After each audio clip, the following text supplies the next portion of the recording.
Hello student, welcome back to my channel Samrat academy. Student, अगर आप हिंदी का पेपर देने गए और हिंदी के पेपर में अगर आप लोगों को आचार्य रामचंद्र शुक्ल का जीवन परिचय लिखने के लिए दे दे तो आप कैसे लिखोगे? मेरे प्यार जो यूट्यूब पे हजारों वीडियोस आपने देखी होगी आचार्य रामचंद्र शुक्ल का जीवन परिचय का, लेकिन वो लोग क्या किए हैं कि जो किताब में दिया सेम टू सेम वही छपवा दिए हैं। तो इससे बेहतर कि आप लोग किताब से याद कर लें। लेकिन आज की इस वीडियो में जो मैं आप लोगों को बताने वाला हूँ आचार्य रामचंद्र शुक्ल का जीवन परिचय, वो इतना आसान बताने वाला हूं मेरे प्यार कि वीडियो समाप्त होते होते आपके दिमाग में छप जाएगा। और एक और बात बता दूं कि आचार्य रामचंद्र शुक्ल का जीवन परिचय 110% गारंटी कि आपके पेपर में आने वाला है। वो 100% आता, हर साल आता, उसका रिकॉर्ड है मेरे प्यार बच्चों। लेकिन इतना सिंपल तरीका आप लोगों को कोई बताने वाला नहीं है। वीडियो समाप्त होते होते पूरा का पूरा जीवन परिचय आपके दिमाग में छप जाएगा। देखिए, कुछ बच्चे गलती क्या करते हैं कि आचार्य रामचंद्र शुक्ल का जीवन परिचय जैसे आता है वो तुरंत काम करते हैं कि यहाँ पे जीवन परिचय डालते हैं हेडिंग, और जीवन परिचय यहाँ पे हेडिंग डालने के बाद वो पूरा का पूरा लिखना चालू कर देते हैं, यहां से लेकर यहां तक पूरा भर देते हैं। ऐसा गलती आप लोगों को नहीं करना मेरे प्यारे बच्चों। जीवन परिचय अगर आप लिख रहे हो आचार्य रामचंद्र शुक्ल का, सबसे पहले इधर कॉर्नर में आपको मेरे प्यारे बच्चों संक्षिप्त परिचय लिखने की आवश्यकता है। सबसे पहला जो काम करना है मेरे प्यारे बच्चों, यहाँ पे आप लिखोगे संक्षिप्त परिचय। अब संक्षिप्त परिचय में क्या होता है, बहुत सारे बच्चों का कमेंट आएगा। तो संक्षिप्त परिचय में मेरे प्यारे बच्चों मेन कीवर्ड होता है, मेन पॉइंट होता है। सच कहूं तो एग्जामिनर इसी को देखकर आप लोगों को नंबर पूरा का पूरा देता है। संक्षिप्त परिचय में सबसे पहले आप नाम लिखोगे। नाम में उन्हीं का नाम लिखोगे जिनका जीवन परिचय आप लिख रहे हो। तो नाम में मेरे प्यारे बच्चों आप लिखोगे कौन? आचार्य रामचंद्र शुक्ल जी। ठीक है, तो यहां पर लिखोगे कि रामचंद्र शुक्ल जी। यहां पर लिखोगे रामचंद्र शुक्ल,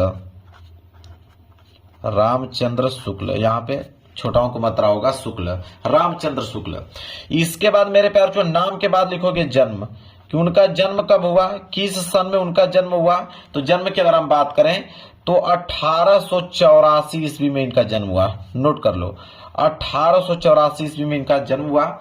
जन्म स्थान की अगर हम बात करें, अब अगला कॉलम होगा जन्म स्थान, कि आखिरकार इनका जो जन्म हुआ था किस स्थान पर हुआ। तो जन्म स्थान की अगर हम बात करें तो अगोना ग्राम में हुआ था।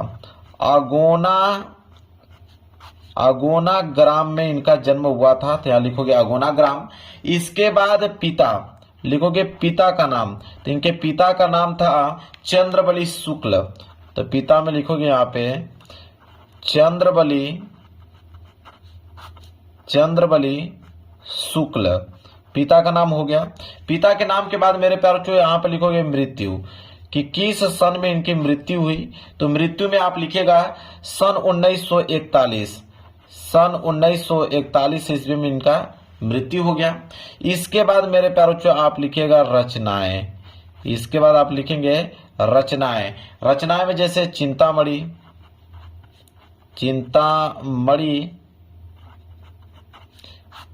इसके बाद कमा लगाइए विचार विथि,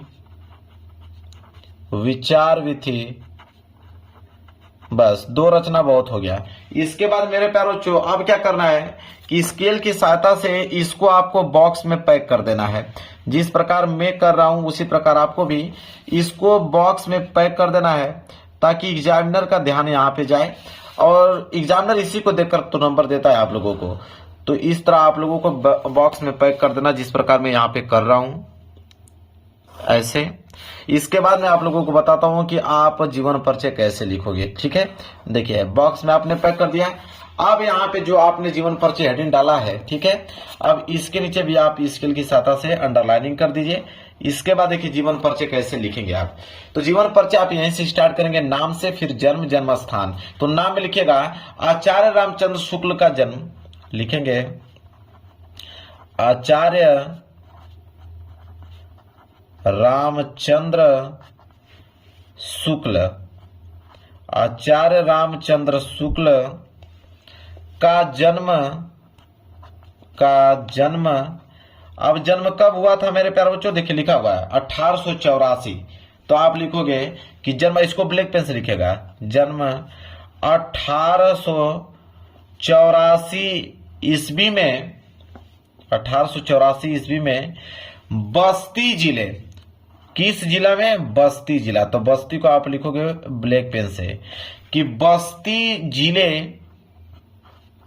बस्ती जिले के किस गांव में हुआ था? देखिए लिखा हुआ है अगोना ग्राम में, तो इसको भी ब्लैक पेन से लिखिएगा।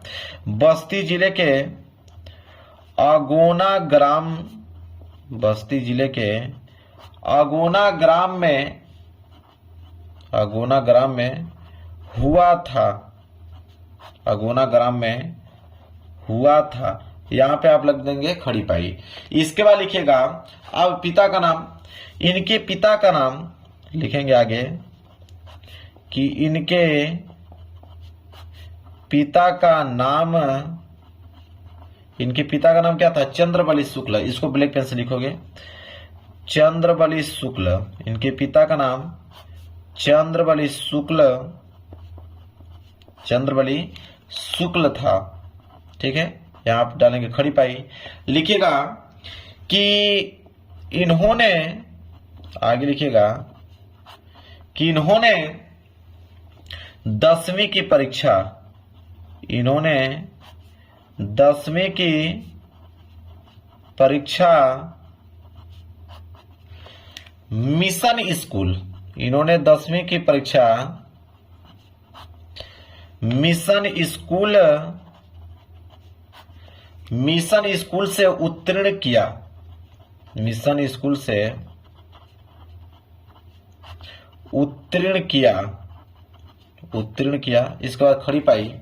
लिखिएगा गणित में कमजोर होने के कारण, गणित में कमजोर होने के कारण, गणित में कमजोर होने के कारण, गणित में कमजोर होने के कारण आगे वह पढ़ नहीं सके, आगे वह पढ़ नहीं सके, आगे वह पढ़ नहीं सके। इसके बाद यहां पे डालिए खड़ी पाई। ठीक है, इसके बाद लिखिएगा कि उन्होंने घर पर, उन्होंने घर पर ही, उन्होंने घर पर ही हिंदी, फारसी, संस्कृत, उर्दू भाषाओं का अच्छा ज्ञान प्राप्त किया, भाषाओं का अच्छा ज्ञान प्राप्त किया, भाषाओं का अच्छा ज्ञान प्राप्त किया, अच्छा ज्ञान प्राप्त किया। इसके बाद यहां कर दीजिए खड़ी पाई। लिखिए आगे और कि इन्होंने अनेक कहानियां, इन्होंने अनेक कहानियां, इन्होंने अनेक कहानियां, कामा देखे लिखिए कविताएं, कविताएं, फिर कामा देखे निबंध, इन्होंने अनेक कहानियां, कविताएं, निबंध आदि की रचना की,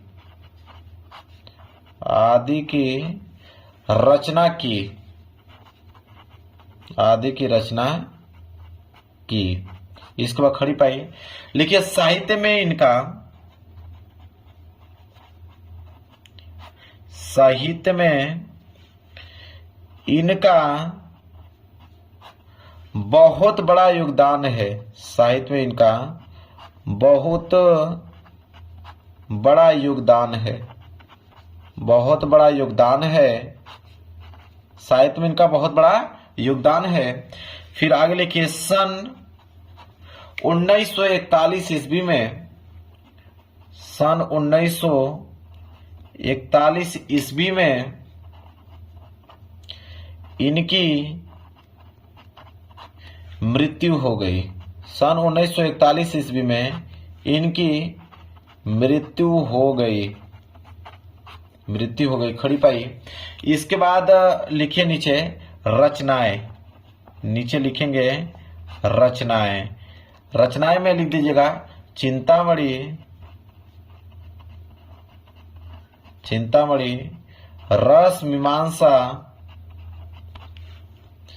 चिंतामणि रस मीमांसा, विचार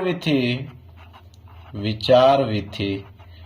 ठीक है, बस अब हो गया कंप्लीट। देखिए एक ही पेज में पूरा का पूरा जीवन परिचय मेरे प्यारे बच्चों यहाँ पे कंप्लीट हो गया। आप देख सकते हो हमने यहाँ पे सिर्फ मेन पॉइंट लिखा कि आचार्य रामचंद्र शुक्ल का जन्म, ठीक है, सन 1884 ईस्वी के बस्ती जिले के अगोना नामक ग्राम में हुआ था। इनके पिता का नाम चंद्रबली शुक्ल था। ठीक है, इन्होंने मिशन स्कूल से हाई स्कूल की परीक्षा उत्तीर्ण की। गणित में कमजोर होने के कारण वो आगे नहीं पढ़ सके। उन्होंने घर पर ही हिंदी, फारसी, संस्कृत, उर्दू भाषाओं का अच्छा ज्ञान प्राप्त किया। इन्होंने अनेक कहानियां, कविताएं, निबंध आदि की रचना की। साहित्य में इनका बहुत बड़ा योगदान है। सन 1941 में इनकी मृत्यु हो गई। और रचनाएं की अगर हम बात करें, चिंतामणि, रस मीमांसा, विचार विधि इनकी महत्वपूर्ण रचना है। अब इतना आसान तो कोई आप लोगों को बताने वाला नहीं है मेरे पास। याद हो गया है कि नहीं, ईमानदारी से बताइए कमेंट करके। वीडियो पसंद है तो वीडियो को लाइक कर देना। चैनल पर नहीं होगा तो चैनल को जरूर सब्सक्राइब कर लेना। मिलेंगे एक प्यारे से नेक्स्ट वीडियो में, तब तक के लिए धन्यवाद।